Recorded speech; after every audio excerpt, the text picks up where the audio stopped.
Keluarga almarhum Rusmadiansyah alias Dandi, korban meninggal dunia saat demo rusuh di Kota Makassar, Sulawesi Selatan, meminta pelaku pengeroyokan diproses hukum dengan tegas. Hal itu diungkapkan sepupu Dandi Rusni saat menemui Menteri Koordinator Bidang Hukum, Hak Asasi Manusia, Imigrasi, dan Pemasyarakatan Yusril Iza Mahendra di Mapolres Tabes Makassar, Jalan Ahmad Yani pada Kamis 11 September 2025 pagi. Yusril menyempatkan bertemu dengan Rusni di sela kunjungannya membesuk 21 dari 27 tersangka demo rusuh di rumah tahanan Polres Tabes Makassar. Sambil menangis, Rusni memohon ke Yusril agar para pelaku pengeroyokan menewaskan Dandi diproses secara hukum. Ia tak sudi melihat pelaku bebas berkeliaran setelah merenggut nyawa Rusmadiansyah pada demo rusuh Jumat 29 Agustus 2025 lalu. Mendengar permohonan Rusni, Yusril pun berjanji akan mengawal kasus ini agar keluarga korban mendapat keadilan. Lebih lanjut, Rusni menegaskan keluarga besar Dandi tak terima jika pelaku tidak diproses hingga ke meja hijau. Di lokasi yang sama, Kapolres Tabes Makassar Kombes Pol Arya Perdana mengaku akan memproses para pelaku pengeroyokan Dandi hingga tuntas. Dari 3 terduga pelaku pengeroyokan yang telah ditangkap Polres Tabes Makassar, 2 diantaranya anak di bawah umur.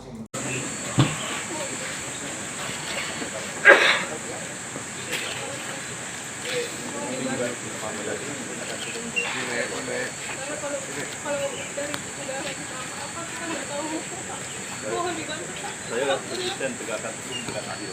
Jadi saya pun dulu jadi advokat juga ya, jadi saya tahu mana yang salah. Ketika saya pejabat kadang-kadang saya berpikir sudah yang advokat gitu. Ya. Salam semua keluarga. Terima kasih banyak. Nah ini yang kita mau ketemu sama pelakunya tapi belum bisa ketemu, katanya hari ini dirilis ada info tapi belum ada kabarnya sama sekali. Tapi tiga-tiganya penyampaiannya memang anak-anak di bawah umur.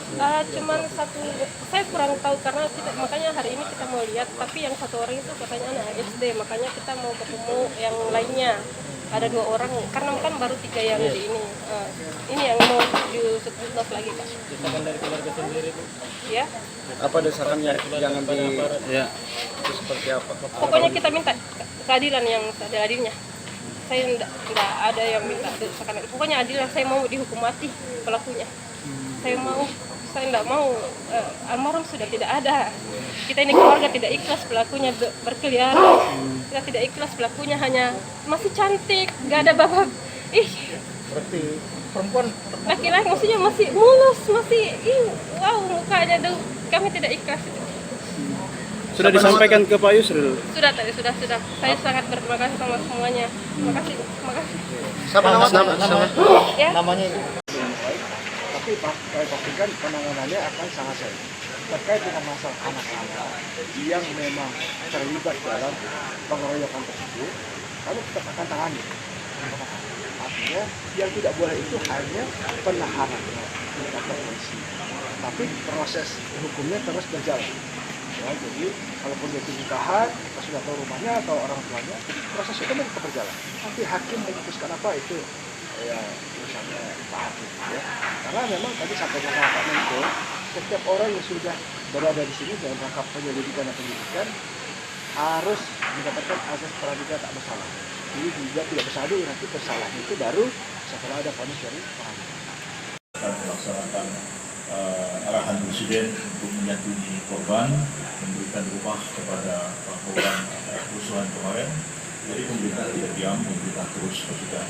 Kalau menyerahkan rumah itu kan kalau saya ini kerja yang nggak kelihatan, tapi memastikan supaya penegakan hukum itu betul sesuai koridor hukum dan HAM dan adil bagi semua pihak. Dan saya ingin memastikan. Prof, pemanggilan presiden hari ini dalam rangka apa? Kenapa? Pemanggilan Presiden akan menerima beberapa tamu sore ini tokoh-tokoh masyarakat dan mungkin ingin menyampaikan sumbangan pikiran, saran dan pendapat kepada Pak Presiden, dan saya diminta untuk mendampingi dia mendengarkan saran dan pendapat yang akan diberikan. Itu dari keluarga almarhum Pak Rahman Wahid yang akan datang menemui Presiden nanti sore, dan saya akan mendampingi untuk mendengarkan saran dan masukan dari Pak Presiden terbuka. Mahasiswa juga akan diterima kemarin walaupun di istana dan kemarin mereka berdiskusi dengan Mensesnek dan mendikti Stat ya, dan saya kira dialog pemerintah dengan masyarakat itu akan terus berlangsung. Jadi hormat saya dan simpati saya kepada masyarakat Makassar yang mengalami musibah kemarin, mudah-mudahan kasus ini bisa kita tuntaskan dan ke depan masyarakat hidup dalam keadaan aman, damai dan tentram. Terima kasih. Wassalamualaikum. Download Tribun X sekarang, menghadirkan lokal menjadi Indonesia.